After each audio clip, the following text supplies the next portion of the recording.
We've all been there, right? You take a picture of this gorgeous scene, you look at the back of your camera, and the photo is either way too dark or completely blown out. Well, today, we're going to fix that for good. We are talking about mastering exposure, really taking control of your camera to finally capture the world exactly the way you see it. All right, so here's our roadmap. First, we're going to figure out why our cameras get it wrong so often. Then we'll look under the hood at the two main ways a camera balances light. After that, I'm going to show you the absolute best first step to take away from auto mode. Then we'll uncover the one single button that gives you total control over brightness. And finally, I'll show you how to read the camera's secret truth graph so you know you've nailed the shot every single time. So let's start with that feeling. You know the one. You see something amazing, you snap a picture, and the result looks nothing like what you saw with your own eyes. Why? Why does this happen? I mean, it's the number one question, right? For anyone starting out in photography, this is the biggest frustration. You see this perfect moment, but the photo you get just feels, well, wrong. You know, it really just boils down to two very simple terms. If your photo is too dark, we call that underexposed. It just means the camera didn't let in enough light. And if it's way too bright and washed out, it's overexposed. It just let in way too much light. That's it. And that brings us to the official word for it, exposure.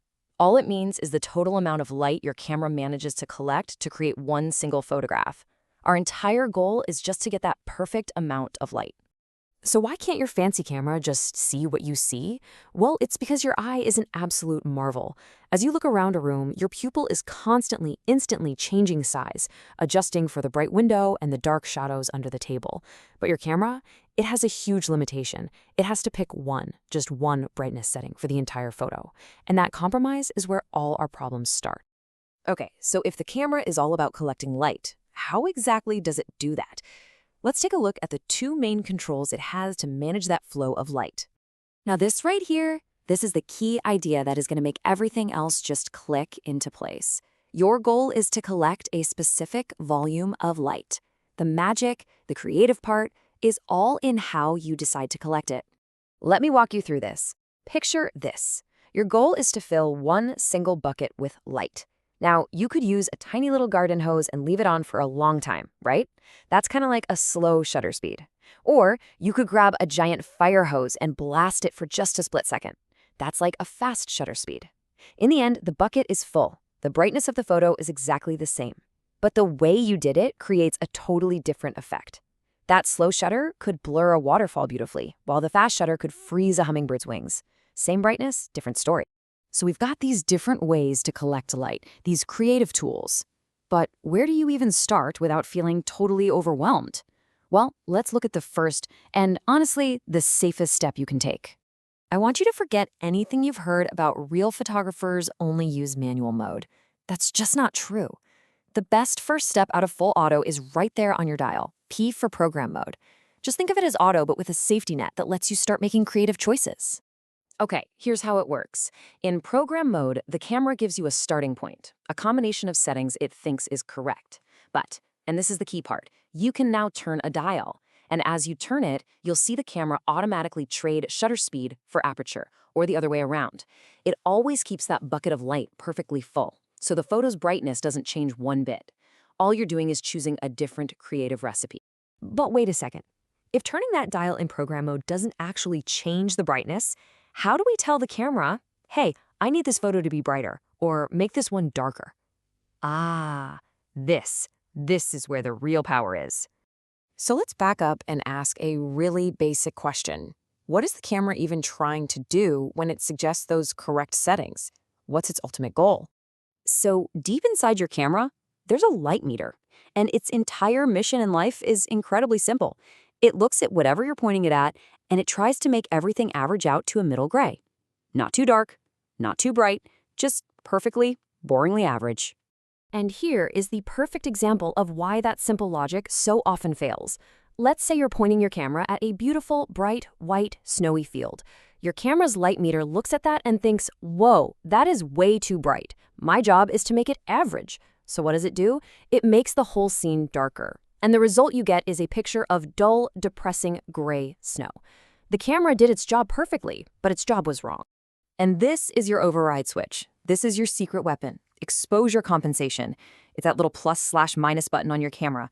It's how you, the photographer, get to tell the camera, hey, I appreciate the suggestion, but I know better. Make this photo brighter, or make this one darker. Honestly, learning to use this one single control is the fastest way to immediately, drastically improve your photos. You are now in charge. And here's a super simple guide for when to use it. If you're shooting something that's supposed to be bright, like that snow scene or a sunny day at the beach, you're going to dial this up to +1, maybe +2. You're telling the camera, no, really, this scene is bright. On the other hand, if you want to create a dramatic silhouette or make the colors of a sunset super rich and deep, you're going to dial it down into the minus numbers. You are now the director. All right, so you've taken the shot, you've used exposure compensation to tell the camera what to do, but how can you be 100% sure you got it right before you walk away? I mean, we all look at that little LCD screen on the back of the camera, but can you really trust it? Its brightness can be turned up or down, and if you're out in the bright sun, you're squinting at it trying to figure out if the photo is actually good. It's not very reliable. The real answer, the foolproof way, is a tool that might look a little technical, but I promise you it's your new best friend. It's called the histogram, and it is a simple graph that tells you the cold, hard, objective truth about your photo's brightness.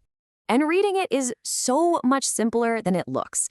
The far left side of that graph represents pure black, the darkest shadows. The far right side is pure white, the brightest highlights. So look at that image on the left. See how the whole mountain of data is crammed up against the left wall? That photo is way too dark. It's underexposed.